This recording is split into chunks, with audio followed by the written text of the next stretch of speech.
बाळा, आमचीच आठवण काढत होतास ना, त्यामुळेच तर आम्ही प्रकट झालो. अरे मायबाप मानतोस ना आम्हाला, मग तुला पैशांची गरज असताना सांगायचं ना. कोणापुढेही हात पसरू नकोस. लोक 2-4 हजारांची मदत करतीलही, मग तुझ्या मागे सर्वांना तुझी मजबुरी हसत सांगतील. आता तुला कोणापुढे हात पसरण्याची वेळच येणार नाही. तू आजपर्यंत भरपूर दुःख सहन केलंस.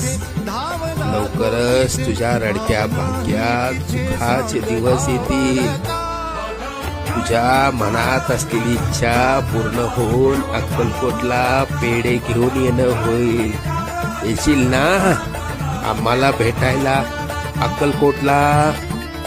सगळं मनात